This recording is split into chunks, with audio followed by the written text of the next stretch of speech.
ایمان پر خاتمہ یا الہی، ایمان پر خاتمہ یا الہی، ایمان پر خاتمہ یا الہی۔ الحمدللہ رب العالمین، والصلاة والسلام علی سید المرسلین، اما بعد فاعوذ باللہ من الشیطان الرجیم، بسم اللہ الرحمن الرحیم۔ الصلاة والسلام علیک یا رسول اللہ وعلی آلک وصحابک یا حبیب اللہ۔ الصلاة والسلام علیک یا نبی اللہ وعلی آلک وصحابک یا نور اللہ۔ اللہ پاک کے پیارے نبی صلی اللہ تعالی علیہ وآلہ وسلم کا فرمان بابرکت ہے، قیامت کے روز اللہ کریم کے عرش کے سوا کوئی سایہ نہیں ہوگا۔ تین شخص اللہ پاک کے عرش کے سائے میں ہوں گے۔ عرض کی گئی وہ کون؟ ارشاد فرمایا، ایک وہ شخص جو میرے امتی کی پریشانی دور کرے، دوسرا میری سنت کو زندہ کرنے والا، اور تیسرا مجھ پر کثرت سے درود پاک پڑھنے والا۔ صلو علی الحبیب صلی اللہ تعالی علی محمد وعلی آلہ وصحبہ وبارک وسلم۔ صلاۃ و سلام علیک یا سیدی یا سیدی، یا مکی یا مدنی یا عربی، یا قرشی یا ہاشمی یا مطلبی یا رسول اللہ۔ حضرت سیدنا امام قتادہ رضی اللہ عنہ کے استاذ حدیث حضرت سیدنا عبداللہ بن غالب حدانی رحمت اللہ علیہ یہ شہید کر دیے گئے۔ تدفین کے بعد ان کی قبر شریف کی مٹی سے مشک کی خوشبو آتی تھی۔ کسی نے خواب میں دیکھ کر پوچھا کہ آپ کے ساتھ کیا معاملہ فرمایا گیا؟ کہا اچھا معاملہ فرمایا گیا۔ پوچھا آپ رحمت اللہ علیہ کو کہاں لے جایا گیا؟ کہا جنت میں۔ پوچھا کون سے عمل کے باعث؟ فرمایا ایمان کامل، تہجد اور گرمیوں کے روزوں کے سبب۔ پھر پوچھا کہ آپ کی قبر سے مشک کی خوشبو کیوں آ رہی ہے؟ تو جواب دیا یہ میری تلاوت اور روزوں میں پیاس کی خوشبو ہے۔ اللہ رب العزت کی ان پر رحمت ہو اور ان کے صدقے ہماری بے حساب مغفرت ہو، آمین بجاہ النبی الامین صلی اللہ علیہ وآلہ وسلم۔ صلو علی الحبیب صلی اللہ تعالی علی محمد۔ میرے پیارے پیارے اسلامی بھائیوں، مدنی چینل کے ناظرین، یہ اللہ کے نیک بندے یہ کیسی اپنی زندگی گزارتے تھے کہ ان کی زندگی پانچوں نمازوں کے علاوہ تہجد میں بھی گزرتی تھی۔ ان کی زندگیاں رمضان کے روزوں کے علاوہ نفلی روزے رکھنے میں بھی ان کا جو ہے وہ ذوق قائم رہتا تھا۔ تلاوت قرآن کا شوق دیکھیں تو بزرگوں کی سیرت میں ملتا ہے کہ جس مسجد میں وہ نمازیں پڑھتے تھے ہر ستون پر وہ ختم قرآن کیا کرتے تھے۔ تو یہ کیسے مطلب ان کا جذبہ، اور ہم بھی اگرچہ ان باتوں کو سن کر کچھ جذبے بڑھتے ہیں، کچھ ہلچل ہمیں بھی مچتی ہے کہ فضائل سن کر ہمارے ایک طرح سے منہ میں پانی تو آتا ہی ہے کہ کاش اللہ ایسا جذبہ نصیب کرے کہ ہم بھی عبادت کی طرف مائل ہو جائیں. اور امیر اہل سنت کا وہ شعر ہماری توجہ دلاتا ہے کہ عبادت میں لگتا نہیں دل ہمارا، عبادت میں لگتا نہیں دل ہمارا، ہے عصیان میں بدمست ہم یا الہی، ہے عصیان میں بدمست ہم یا الہی. کوئی گناہ کرنا ہو تو کبھی یہ پلان نہیں ہوگا کہ یار بعد میں، نہیں، وہ تو فوراً ابھی کوئی اور بھی راستہ ملتا ہو تو کوئی اور راستہ بھی اختیار کر کے ہم گناہوں کی طرف تو بڑھتے ہیں. نیکیوں کی طرف ہوتا ہے تو نماز پڑھے نہیں ہے یار جمعے سے شروع کروں گا، یہ کام کرنا ہے تو میں رمضان سے شروع کروں گا، یہ کام کرنا ہے تو جناب حج پہ جاؤں گا جب کروں گا، پھر یہ جناب اب تو یہ بھئی یہ شادی ہو جائے اور یوں ہو جائے فلانا ہو جائے تو بس اب نیکی کے کام، اور اب اپنی زندگی میں ٹرن لے آؤں گا اور اب میں نیکی کی طرف مائل ہوں گا. تو میرے پیارے پیارے اسلامی بھائیوں، کبھی غور کریں کہ ایسا کیوں ہوتا ہے. ایسا اسی لیے ہو رہا ہے کہ ہم بہت لمبی امیدیں باندھے ہوئے ہیں، بہت لمبی امیدیں باندھے ہوئے ہیں کہ جناب اب تو زندگی ابھی تو کیا گزری ہے، تھوڑی سی تو زندگی ہے، ابھی تو جناب یوں کر لیں گے پھر ہو جائے گا. ایک بزرگ رحمت اللہ تعالی علیہ اپنے ساتھیوں کے ساتھ تشریف فرما تھے، تو نماز کا وقت ہوا تو انہوں نے کسی کو اشارہ کیا کہ اب آپ نماز پڑھائیں. تو وہ بزرگ بڑے بزرگ تھے اور انہوں نے اپنے کسی ساتھی سے کہا کہ آپ نماز پڑھائیں.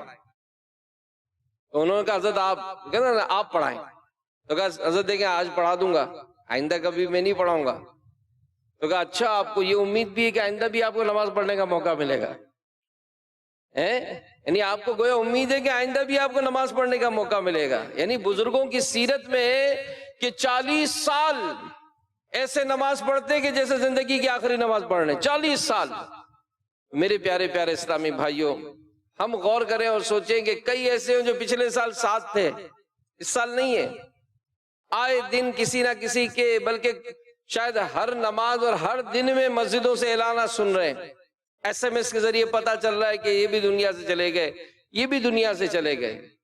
تو یاد رکھیے میرے پیارے پیارے اسلامی بھائیوں، زندگی بہت مختصر ہے اور اس مختصر سی زندگی میں ہی ہم کو عبادت کی طرف مائل ہونا ہے، ریاضت کی طرف مائل ہونا ہے، اور پھر ایسی عبادت کی طرف کہ جس میں استقامت بھی ملے. اللہ کی بارگاہ میں دعا بھی کریں کہ یا اللہ ہمیں نیکیوں پر استقامت بھی عطا فرما.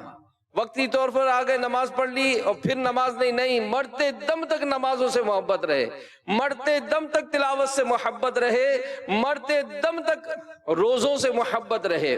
کہ قرآن پاک میں اللہ تبارک و تعالیٰ کا ارشاد ہے وَاعْبُدْ رَبَّكَ حَتَّى يَأْتِيَكَ الْيَقِينُ، اور مرتے دم تک اپنے رب کی عبادت میں رہو. تفسیر صراط الجنان شریف میں اس آیت مبارکہ کے تحت لکھا ہے کہ بندہ خواہ کتنا ہی بڑا ولی بن جائے، بندہ خواہ کتنا ہی بڑا ولی بن جائے، وہ عبادت سے بے نیاز نہیں ہو سکتا. جب نبی پاک صلی اللہ علیہ وآلہ وسلم کو آخری دم تک عبادت کرنے کا حکم دیا گیا تو ہم کیا چیزیں. تو اس سے ان لوگوں کو نصیحت حاصل کرنی چاہیے جو اپنے آپ کو بڑے بلند و مرتبہ مقام پر فائز سمجھ کر عبادات کے معاملے میں سستی کرتے ہیں. انہیں غور کرنا چاہیے کہ کہیں شیطان کے خفیہ وار اور خطرناک وار کا شکار نہ ہو گئے ہوں، کیونکہ شیطان نے ایسے واروں کے ذریعے بڑے بڑے مشائخ کو گمراہ کیا، اور اسی وار کے ذریعے اس کے نئے ولیوں کے سردار ہمارے غوث پاک رحمت اللہ تعالی علیہ کو بھی بہکانے کی کوشش کی. حضرت شیخ ابو نصر موسیٰ بن شیخ سید عبد القادر جیلانی رحمت اللہ تعالیٰ علیہ نے فرمایا کہ میرے والد فرماتے ہیں، یعنی ہمارے غوث پاک فرماتے ہیں کہ میں ایک سفر میں صحرا کی طرف نکلا، چند دن وہاں ٹھہرا، مگر مجھے پانی نہیں ملا۔ جب مجھے سخت پیاس محسوس ہوئی تو ایک بادل نے مجھ پر سایہ کیا اور اس میں سے مجھ پر بارش کے مشابہ ایک چیز گری، میں اس سے سیراب ہو گیا۔ پھر میں نے ایک نور دیکھا جس سے آسمان کا کنارہ روشن ہو گیا اور ایک شکل ظاہر ہوئی جس سے میں نے ایک آواز سنی کہ اے عبد القادر، میں تیرا رب ہوں، میں نے تم پر حرام چیزیں حلال کر دی ہیں۔ غوث پاک رحمت اللہ تعالیٰ علیہ فرماتے کہ میں نے اعوذ باللہ من الشیطان الرجیم پڑھ کر کہا اے شیطان لعین دور ہو جا، تو روشن کنارہ اندھیرے میں بدل گیا اور وہ شکل دھواں بن گئی۔ پھر اس نے مجھ سے کہا کہ اے عبد القادر، تم مجھ سے اپنے علم، اپنے رب کے حکم کے ذریعے نجات پا گئے، میں نے اس طرح سے 70 مشائخ کو گمراہ کیا۔ تو غوث پاک نے فرمایا کہ یہ صرف میرے رب کا فضل و احسان ہے، یہ میرے رب کا فضل و احسان ہے۔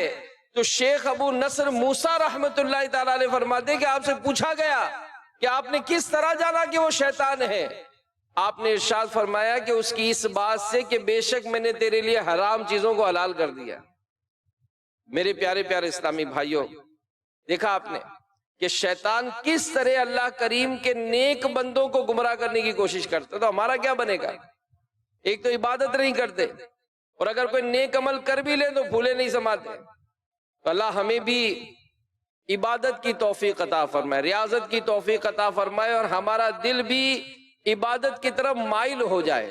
میرے میٹھے میٹھے اور پیارے پیارے اسلامی بھائیوں، نبی پاک صلی اللہ علیہ وآلہ وسلم کی سیرت کا اگر مطالعہ کریں تو حضرت عبد المصطفیٰ آدمی رحمت اللہ تعالیٰ علیہ آپ فرماتے ہیں سیرت مصطفیٰ پیج نمبر 594 پر کہ نبی پاک علیہ السلام باوجود بے شمار مشاغل کے اتنے بڑے عبادت گزار تھے کہ تمام انبیاء و مرسلین علیہ السلام کی مقدس زندگیوں میں اس کی مثال ملنی دشوار ہے۔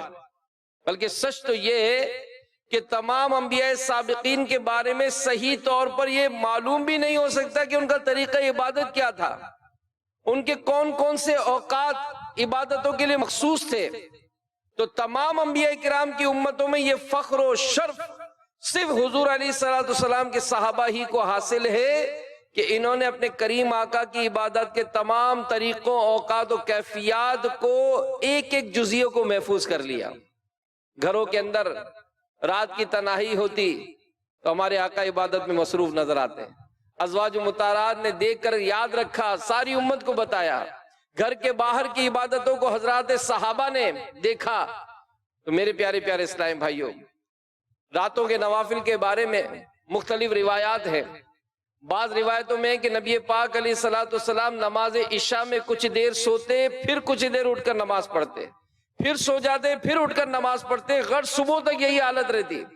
کبھی 2/3 رات گزر جانے کے بعد بیدار ہو کر صبح صادق تک نماز میں مصروف رہتے، کبھی نصف رات گزر جانے کے بعد بستر شریف سے اٹھ جاتے، طویل قیام فرماتے، رات کی نماز میں طویل سورتیں پڑھا کرتے، کبھی طویل رکوع، کبھی طویل سجود، کبھی قیام طویل ہوتا، کبھی 6 رکعت، کبھی اس سے بھی زیادہ، اور آخر عمر شریف میں کچھ رکعتیں کھڑے ہو کر اور کچھ بیٹھ کر ادا فرماتے۔ رمضان کا مہینہ آتا، آخری عشرے میں عبادتیں بڑھ جاتی، ساری رات بیدار رہتے، ازواج مطہرات سے بے تعلق ہو جاتے، رات کی تنہائیوں میں کبھی قیام میں، کبھی بیٹھ کر، کبھی سربت سجود، نہایت گریہ و زاری کے ساتھ مناجات فرماتے۔ اور روزے رکھنے کا معمول بھی ہوتا کہ رمضان المبارک کے علاوہ شعبان المعظم اور دیگر مہینوں کے دنوں میں روزے رکھا کرتے۔ ہر پیر اور جمعرات کو روزہ رکھنے کا معمول بیان کیا جاتا۔ شوال المکرم کے 6، ہر ماہ ایام بیس کے 3 دن پیر شریف، جمعرات اور یوم عاشورہ کا روزہ رکھنے کا معمول تھا۔ تو یہ میرے پیارے اسلامی بھائیوں اللہ کی عبادت، اللہ کی رضا حاصل کرنے کا مطلب ایک طریقہ، کیونکہ پیدائش کا مقصد بھی یہی نا، انسان کی پیدائش کا مقصد کیا کہ کبھی رب تعالی نے یہ جو ارشاد فرمایا وَاعْبُدْ رَبَّكَ حَتَّى يَأْتِيَكَ الْيَقِينُ، اور مرتے دم تک اپنے رب کی عبادت میں رہو۔ تو عبادت کے مختلف انداز، اور یاد رکھیے یہ جو عبادت ہوتی ہے نا، اس کے بارے میں ایک بڑی پیاری بات ایسے پہلے بیان کیے، حالات ہمارے سامنے، مسائل، پریشانیاں اور دن بدن بڑھتے ہوئے ٹینشن، یہ جو انفرادی عبادت کے جو معاملات ہوتے ہیں نا، خاص کر یہ رات کی تنہائیوں میں، اور جب بندہ جب رب تعالیٰ کی بارگاہ میں مناجات کرتا ہے نا، ایک تو ہوتا ہے ترتیب وار کہ ترتیب بنا رکھی ہے اس نے دعا کرنے میں، اور ایک ہوتا ہے بے ترتیبی، اللہ سے وہ کوئی باتیں کرتا ہے، تو اس کی وہ بے ترتیبی کی جو کیفیات ہوتی ہے نا، اس میں اس کے کام بن جاتے ہیں۔ ایک شخص کے بارے میں آتا ہے، کہتے ہیں کہ رات کو میں سو رہا تھا، سونے کی کوشش کی، نیند نہیں آ رہی تھی، کبھی ادھر کروٹ بدلتا، کبھی ادھر کروٹ بدلتا۔ اسی کیفیت میں کھڑا ہوا، اپنے لباس کو میں نے چینج کیا، گاڑی نکالی اور لانگ ڈرائیو پر میں نکل گیا۔ کافی دور چلتے جب میں اپنے شہر کے باہر کی طرف تھوڑا سا نکلا تو ایک جگہ پر مجھے مسجد نظر آئی، تو دل میں خیال آیا کہ کیوں نہ اس مسجد میں جا کر میں کچھ اللہ کی عبادت کر لوں، بے چینی دور ہو جائے میری۔ تو کہا میں نے گاڑی قریب پارک کی، وضو وغیرہ کیا، اور جیسی مسجد کے اندر داخل ہوا تو میں نے دیکھا کہ ایک شخص محراب کے پاس بیٹھا دعا کر رہا تھا، رو رہا تھا۔ اب مجھے بڑی حیرت ہوئی کہ یہ اس ویران سی جگہ پر رات کے اندھیرے میں یہ کیا کر رہا ہے یہاں؟ خیر وہ روتے روتے دعا کر رہا تھا۔ جب وہ دعا سے فارغ ہوا تو میں نے اس سے ملاقات کی، اور ملاقات کر کے اس سے میں نے پوچھا خیریت کیوں رو رہے ہیں؟ کہنے لگا کہ میری بیوی کا آپریشن ہے اور میرے پاس رقم نہیں ہے، میں بہت پریشان ہوں۔ اس شخص نے پوچھا کہ کتنی رقم کی ضرورت ہے؟ کہنے لگا 10,000 روپے کی ضرورت ہے۔ تو کہا کہ میں نے اپنی جیب سے پرس نکالا اور 10,000 روپے میں نے نکال کر اس کے ہاتھ میں رکھے۔ کہا جیسے میں نے 10,000 روپے دیے تو میرے دل کی جو بے چینی تھی نا وہ دور ہو گئی۔ تو میں بڑا مطمئن بھی ہوا کہ چلو شکر ہے میرا ایک دینا، مطلب یہ یوں لگا کہ جیسے اللہ نے مجھے اس کام کے لیے بھیجا ہے۔ تو میں نے اپنی جیب سے پھر پرس نکالا اور اپنا کارڈ دیا اس کو، یہ میرا کارڈ رکھو، جب بھی تمہیں ضرورت ہو تم مجھے کال کر لینا اور میں تمہاری مدد کر دوں گا۔ وہ شخص کہتا ہے کہ اس نے 10,000 روپے تو رکھ لیے مگر کارڈ مجھے واپس کر دیا۔ میں نے کہا کارڈ رکھ لو، کہ نہیں میں کارڈ کی ضرورت نہیں ہے، میرے پاس ہے رابطہ۔ کہا اللہ کے بندے جب وہاں پر رابطہ ہے تو رو کیوں رو؟ کس سے رابطہ ہے؟ کہہ رہا ہے جس نے تمہیں آج بھیجا ہے، جس نے تمہیں آج بھیجا ہے۔ میں اپنے رب کریم کی بارگاہ میں دعا کروں گا، میں اپنے رب کی بارگاہ میں التجا کروں گا، وہی میری پریشانیاں، میرے غم اور میرے دکھوں کو دور کرے گا۔ تو میرے پیارے اسلامی بھائیوں، یہ جو عبادتوں کے جو معاملات ہیں، یہ جو ایسے جو فضائل والے دن اور فضائل والی راتیں جو آتی ہیں، ان میں آئیں تو صحیح نا، آگے بڑھیں تو صحیح۔ کہ علماء نے لکھا ہے کہ حدیث میں ہے کہ 5 ایسی بابرکت راتیں کہ جس میں دعا رد نہیں کی جاتی، اس میں رجب کی پہلی رات بھی ہے۔ 5 وہ راتیں کہ جس میں دعا رد نہیں کی جاتی، اس میں ایک رجب کی پہلی رات ہے، فضیلت والی رات، دعاؤں کی قبولیت والی رات۔ اور ہمیں ہمارا حال یہ کہ اول تو پتہ نہیں ہے، اور پتہ بھی ہو تو جناب ہمارا حال ہے کہ مطلب ہم بدمست ہیں، ہمیں پتہ ہی نہیں ہے، احساس ہی نہیں، گناہوں میں ڈوبے پڑے، ہماری ذات پر کچھ فرق نہیں پڑتا، کوئی رات آ جائے، کوئی مہینہ آ جائے، کوئی دن آ جائے، ہمارا دل عبادت کی طرف مائل نہیں ہوتا۔ میرے پیارے پیارے میٹھے میٹھے اسلامی بھائیوں، اللہ کی عبادت کی طرف بڑھیے کہ علماء فرماتے ہیں کہ اللہ تبارک و تعالیٰ کی عبادت کے ذریعے اللہ کی رضا حاصل ہوتی ہے اور مقصد حیات میں کامیابی نصیب ہوتی ہے۔ اللہ پاک کا قرب نصیب ہوتا ہے. یہ عبادت کی طرف جو مائل ہوتا ہے، عبادت کرتا ہے، اللہ کا قرب نصیب ہوتا ہے. نیز روزی کا بڑھنا، مال و سامان و اولاد ہر چیز میں برکت ہونا، بہت سی دنیاوی تکلیفوں اور پریشانیوں کا دور ہونا، بہت سی بلاؤں کا ٹل جانا، سب کے دلوں میں محبت پیدا ہونا، نور ایمان کی وجہ سے چہرے کا بارونق ہونا، عمر کا بڑھ جانا، پیداوار میں خیر و برکت ہونا، بارش ہونا، ہر جگہ عزت و آبرو ملنا، فاقے سے بچے رہنا، دن بدن نعمتوں میں ترقی ہونا، بہت سی بیماریوں سے شفا پا جانا، آئندہ آنے والی نسلوں کو فائدہ پہنچنا، شادمانی و مسرت و اطمینان قلب کی زندگی نصیب ہونا، جیسے دنیاوی فوائد بھی حاصل ہوتے ہیں یہ عبادت کے ذریعے. مگر یاد رہے، جو عبادت جس وقت کرنا فرض ہے اسے اس وقت ہی کیا جائے گا. البتہ نفل عبادت رات میں کرنا دن کے مقابلے میں زیادہ فائدہ مند ہے.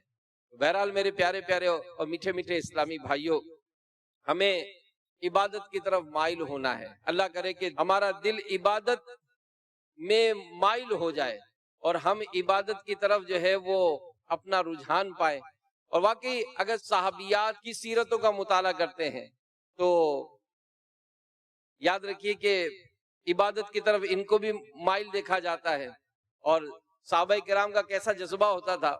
ایک مرتبہ ایک صحابی نے رسول اللہ صلی اللہ علیہ وآلہ وسلم کی بارگاہ میں حاضر ہو کر عرض کی، یا رسول اللہ صلی اللہ علیہ وآلہ وسلم، مجھے کسی عمل کا حکم ارشاد فرمائیے. تو ارشاد فرمایا، اپنے اوپر روزہ لازم کر لو، کہ روزے جیسا کوئی عمل نہیں. اس نصیحت کے بعد اس صحابی کو ہی نہیں بلکہ ان کی زوجہ کو بھی ہمیشہ روزے کی حالت میں دیکھا گیا.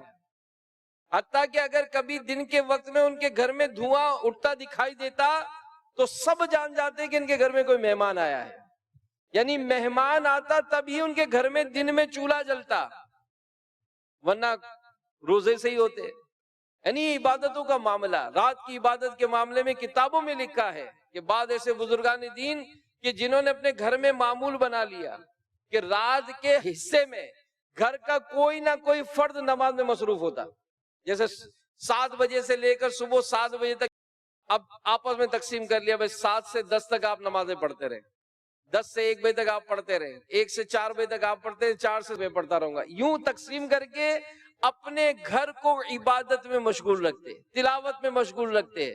اور روزے رکھنے کے حوالے سے تو میرے پیارے اسلامی بھائیوں ایسا پیاری پیاری فضیلتیں ہیں کہ اللہ تبارک و تعالی پارہ 22 سورۃ الاحزاب کی آیت نمبر 35 میں ارشاد فرماتا ہے، والصائمین والصائمات والحافظین فروجہم والحافظات والذاکرین اللہ کثیرا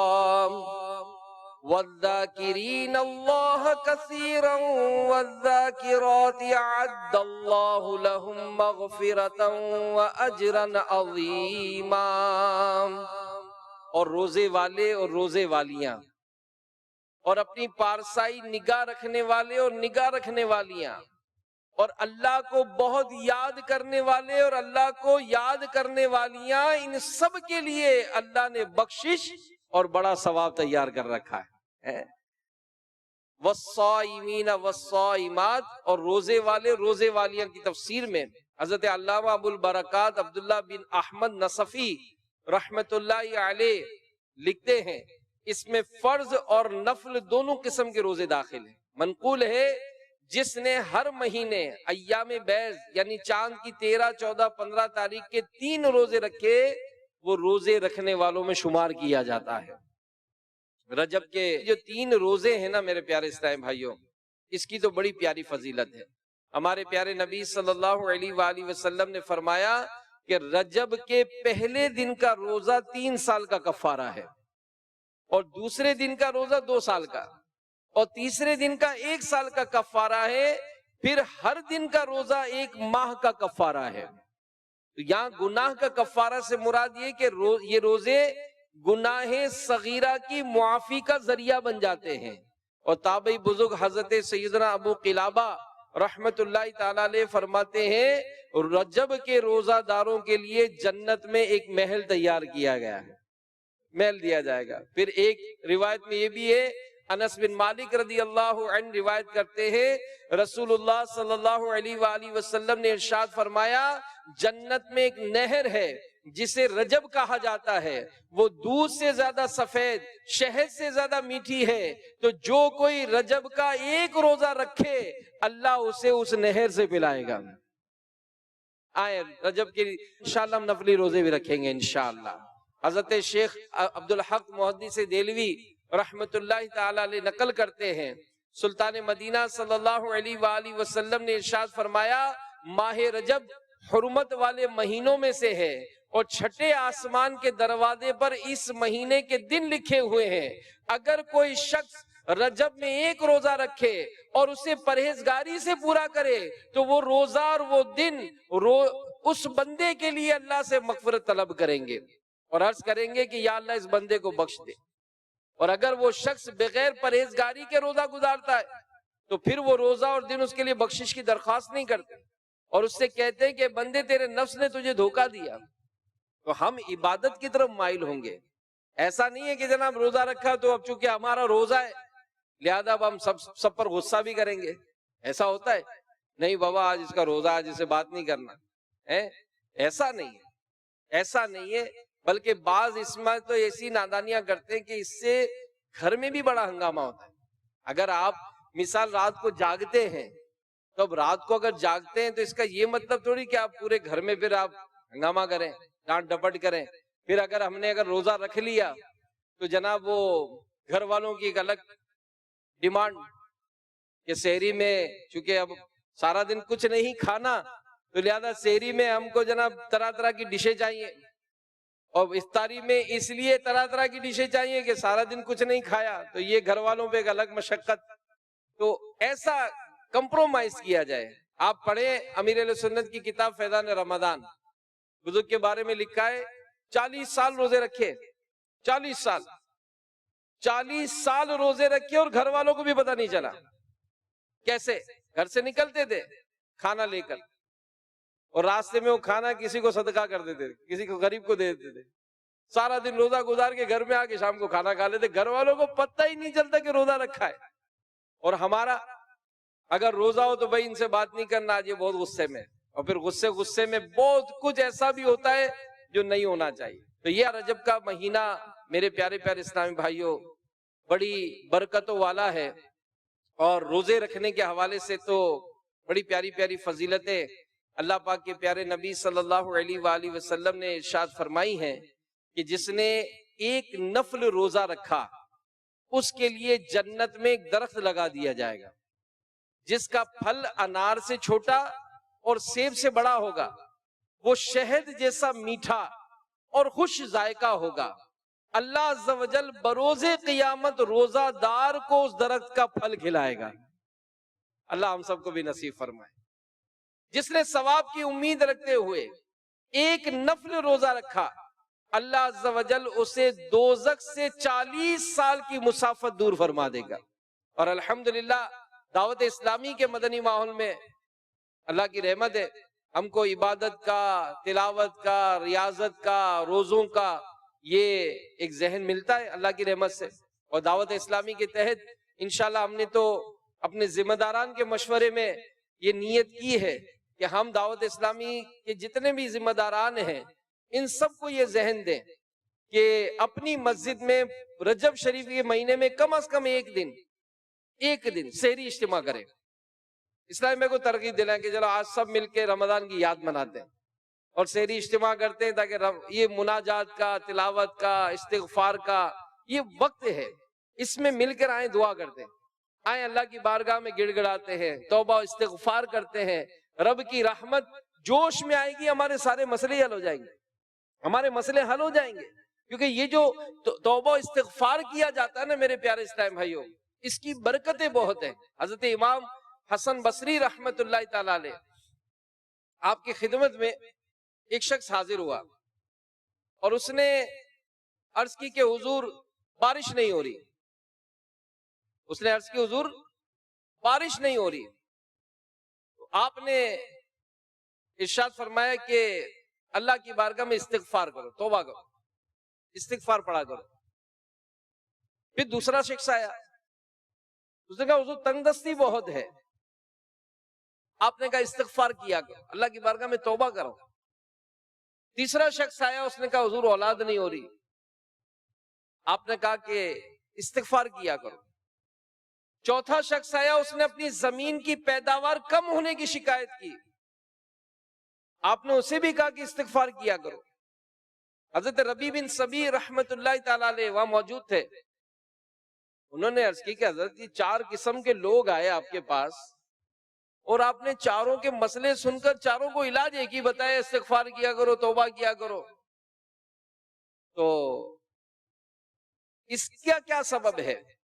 تو آپ نے قرآن پاک کی آیت تلاوت فرمائی، فَقُلْتُ اسْتَغْفِرُوا رَبَّكُمْ إِنَّهُ كَانَ غَفَّارًا يُرْسِلِ السَّمَاءَ عَلَيْكُمْ مِدْرَارًا وَيُمْدِدْكُمْ بِأَمْوَالٍ وَبَنِينَ وَيَجْعَلْ لَكُمْ جَنَّاتٍ وَيَجْعَلْ لَكُمْ أَنْهَارًا. تو میں نے کہا کہ اے لوگو اپنے رب سے معافی مانگو، بے شک وہ بڑا معاف فرمانے والا ہے. وہ تم پر موسلا دار بارش بھیجے گا، مالوں اور بیٹوں سے تمہاری مدد کرے گا اور تمہارے لیے باغات بنا دے گا، تمہارے لیے نہریں بنائے گا. ہم پریشان ہیں نا، ہم دکھی ہیں نا. ارے گھر سے بیماری نہیں جا رہی، گھر سے پریشانیاں نہیں جا رہی، گھر میں دکھ ہے، تکلیف ہے، لڑائیاں ہیں، جھگڑے ہیں. رب کی بارگاہ میں گڑ گڑائیں تو صحیح، توبہ استغفار تو کرے، اپنی غلطیوں کو ایکسپٹ تو کرے کہ مولا غلطی ہو گئی اور آئندہ نہ کرنے کا عزم بھی ہو کہ جناب میرے سے غلطیاں ہیں، خطائیں ہوئی ہیں، مولا معاف فرما دے اور میرے دکھوں کو دور کر دے، میری تکلیفوں کو دور کر دے، میرے مسائل کو حل فرما دے. رب کریم اپنے بندوں کی دعاؤں کو قبول فرماتا ہے. ہم آئیں، گڑ گڑائیں، اللہ کی بارگاہ میں رجوع کریں.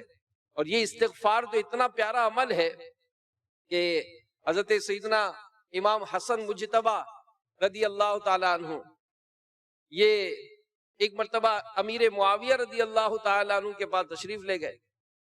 تو امیر معاویہ رضی اللہ تعالیٰ عنہ کے ایک ملازم نے امام حسن مجتبی رضی اللہ عنہ کی بارگاہ میں عرض کی کہ حضور میں مالدار آدمی ہوں لیکن میرے یہاں اولاد نہیں ہے، آپ مجھے کوئی ایسا عمل بتائیں کہ اللہ میرے کو اولاد عطا فرمائے. امام حسن مجتبی رضی اللہ تعالیٰ عنہ نے اسے کہا کہ استغفار پڑھا کرو. جسے ہم پڑھتے ہیں نا، استغفر اللہ ربی من کل ذنب واتوب الیہ، یا استغفر اللہ العظیم واتوب الیہ، یا استغفر اللہ، یہ بھی پڑھ سکتے ہیں استغفر اللہ استغفر اللہ. اس شخص نے استغفار کی اتنی کثرت کی کہ علماء نے لکھا کہ روزانہ 700 مرتبہ استغفار پڑھنے لگا. اللہ تعالیٰ نے اس کی برکت سے اس کو 10 بیٹے عطا فرمائے، 10 بیٹے عطا فرمائے. ایک عرصے کے بعد جب امیر معاویہ رضی اللہ تعالیٰ عنہ کو یہ بات معلوم ہوئی کہ یہ وظیفہ جو ہے امام حسن مجتبی نے ارشاد فرمایا تھا، تو آپ نے اس سے پوچھا کہ تم نے امام حسن مجتبی سے پوچھا کیوں نہیں کہ یہ عمل آپ نے کہاں سے بیان کیا؟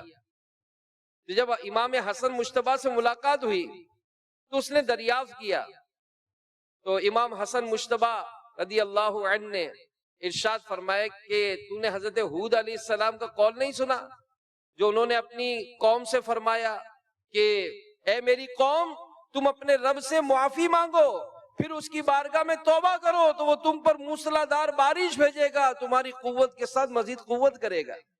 تو یہ جو مہینے ہیں اس میں کہا جاتا ہے کہ توبہ کا بہاؤ بہت زیادہ بڑھ جاتا ہے، توبہ بہت زیادہ قبول کی جاتی ہے. تو اس مہینے کی حرمت بہت زیادہ ہے. یہ ماہ رجب المرجب یہ اللہ کا مہینہ ہے، اس میں عبادت کا بیج بونا ہے، اس میں عبادت کا بیج بونا ہے، اس میں تلاوت کی طرف آنا ہے. اللہ توفیق دے کوئی ایسا عذر نہ بنتا ہو تو نفلی روزے رکھنے کی طرف بھی آئیں. تو اللہ تعالیٰ اس میں خوب خوب عبادت کرنے کی ہمیں توفیق نصیب فرمائے. تو واقعی یہ اللہ تعالیٰ کی رحمت ہے کہ اللہ تعالیٰ کی عبادت کے یہ موقع جو ہے وہ ہمیں ملتے ہیں.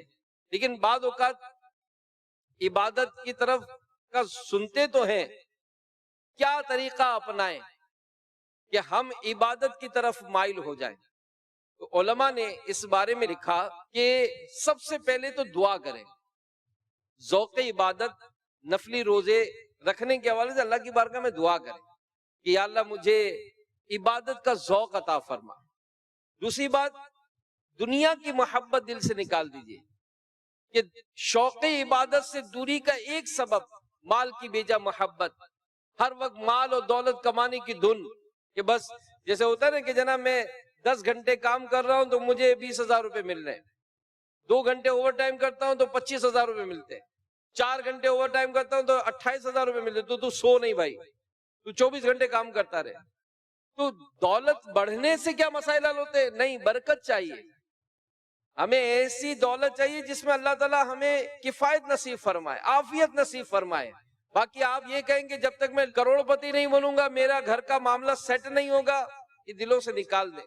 بہت سے ایسے جو کروڑ پتی بننے کی خواہشیں رکھتے تھے، کروڑ پتی بنے لیکن اپنے مال سے فائدہ نہیں اٹھایا، قبر میں چلے گئے۔ وہ اس گھر میں جا ہی نہیں سکے جس گھر کو بنانے کے لیے رات دن انہوں نے کوششیں کی، وہ اس کاروبار کو چلتا پھرتا دیکھ ہی نہیں سکے جس کو بڑھانے کے لیے بہت کوششیں کی۔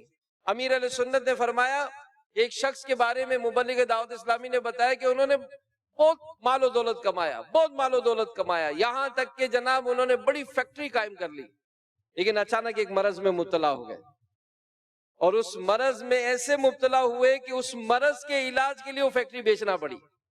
فیکٹری بیچنے کے بعد انہوں نے اپنے مرض کا علاج کرایا، تو پتا چلا کہ وہ جو ساری محنتیں کوششیں تھی وہ تو اپنے علاج کے لیے کر رہے تھے۔ تو اللہ سے دعا کریں نا کہ اللہ تعالیٰ ہمیں کسی کا محتاج نہ کرے، عافیت و سکون والی زندگی ہمیں نصیب فرمائے، آمین بجاہ النبی الامین صلی اللہ علیہ وسلم۔ ایمان پر خاتمہ یا الہی،